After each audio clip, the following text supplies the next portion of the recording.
نظام الدین اولیاء علیہ رحمہ کو محبوب الہی کہتے ہیں نا.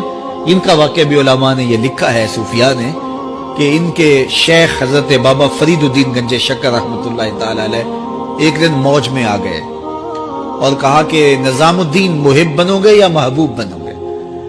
تو یہ بڑی خدمت کرتے تھے اپنی شیخ کی، تو کہا کہ محب بنو گے یا محبوب؟ تو کہا حضرت اگر اجازت ہو تو اپنی ماں کو نہ پوچھاؤں. اللہ اکبر! ان لوگوں کی مائیں بھی تو صاحب حال ہوا کرتی تھی. تو کہا کہ اگر اجازت ہو تو اپنی ماں کو نہ پوچھاؤں کہ محب بننا ہے یا محبوب بننا ہے؟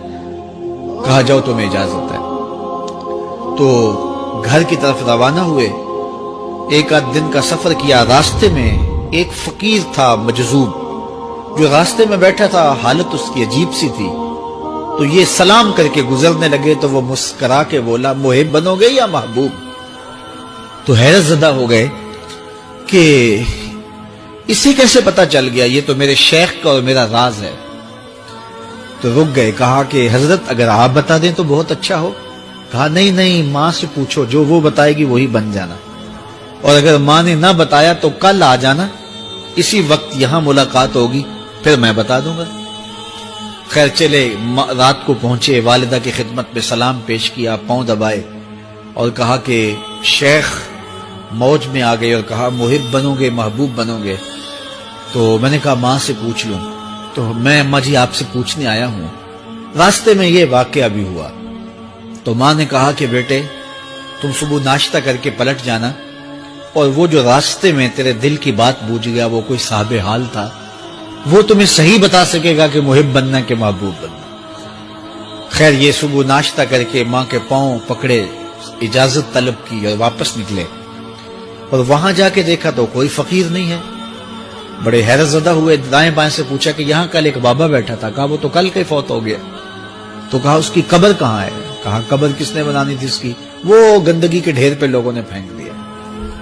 دل میں بڑے حیرت زدہ ہوئے. اتنا با کمال تھا، لیکن اپنی حالت یہ. خیر وہاں چلے گئے اور جا کے کھڑے ہو کے پوچھنے لگے بندہ خدا دل کی باتیں بوجھتا تھا اور میرے ساتھ وعدہ کیا تھا کہ اگر ماں نے نہ بتایا تو کل آنا، اور اپنا پتہ ہی نہیں تھا کہ کیا ہونے والا ہے. یہ بات کہی تو بابا اٹھ کے بیٹھ گیا. عرش فرش تے بانگا ملیاں تے مکے پہ گیا شور، بلے شاہ سا مرنا نہیں تے گور پیا کوئی ہور. ہاں اٹھ کے بیٹھ گیا اور کہا کہ نظام الدین محبوب بننا محب نہ بننا. محبوں کا یہ حال ہوتا ہے، نہ کفن ملتا ہے نہ دفن ملتا ہے. محبوب بنو گے تمہاری قبر پہ بھی میلے لگیں گے. فاتبعونی یحببکم اللہ. اگر حضور کی اطاعت کرو گے، حضور کی فرما برداری کرو گے تو تم محبوب بن جاؤ گے. جب کوئی حضور کا ہو جاتا ہے تو رب اس کو اپنا محبوب بنا لیتا ہے. تو حضور کی محبت خدا کی محبوبیت کا ذریعہ ہے.